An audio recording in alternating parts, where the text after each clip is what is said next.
one place where problems are not really being solved right now. You're going to Your talk old, about Congress. yes, your old stomping grounds, the House of Representatives, has really just devolved into I don't know, a parliamentary system in which there's no real majority coalition. I'll start with another question from the audience. Brendan Mahoney from Massachusetts asks, this is one you're not going to want to answer. If you were Speaker of the House today, what would you be doing differently than Speaker Johnson? Look, Boehner didn't do it to me. I didn't do it to McCarthy. I don't want to do it to Mike Johnson. So I don't want to get into nitpicking.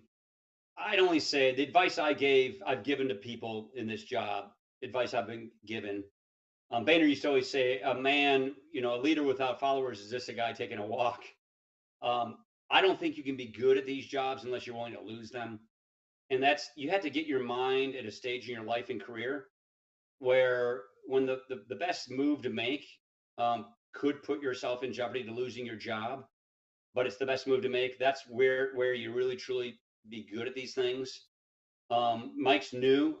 He's a fairly new guy in Congress. I like Mike a lot. I think he's a principled, good, smart guy. But he's got a lot of lessons he's going to end up learning. And he's got a razor thin majority that, like you say, it basically makes the place work like a parliamentary system. I think there'll come a moment where he'll be faced with a decision to make. And that decision will be better made if he's just not thinking about his own personal fate. And it's hard for anybody in Congress to make a decision like that. But once you get to that comfort level, I kind of got to that. I did 2 terms as Speaker. I was in my 9th term when I became Speaker. So I was sort of at a phase in life where I'm like, look, I don't have to keep this job. I didn't ask for it in the first place. I'm just going to kind of go where I think we need to go, do what I think I need to do. And if I leave, I leave. And once I made that switch in my mind, I was far better at this job. And I was able to just see the situation more clearly, more calmly, and make better play calls. Getting my mindset there, to me, is what was the critical point for me to be effective. The last term as Speaker was one of the most productive sessions we've had in a generation. We passed 1,172 bills that session, which is far more than you usually produce, and more than half of those I think made it into law. So it was a very, very productive session.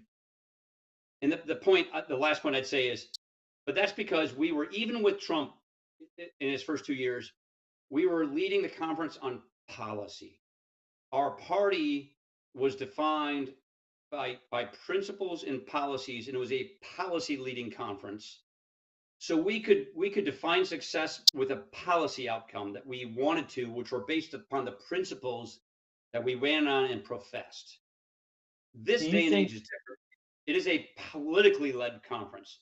So this conference and this party and this conference by extension is led by politics.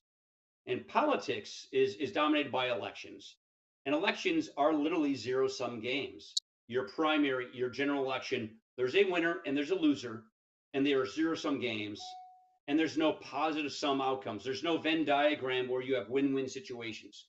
So if you are in the party mindset that this is a zero-sum game, then legislating where you have positive sum outcomes, where you can negotiate and compromise and see a policy outcome that can be advanced where both sides can win, that's the kind of dynamic we had in the old days, like 6 years ago.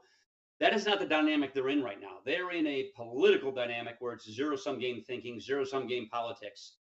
And well, that is whose very, fault is very that? ugly. And that's the situation Mike's finding himself in, I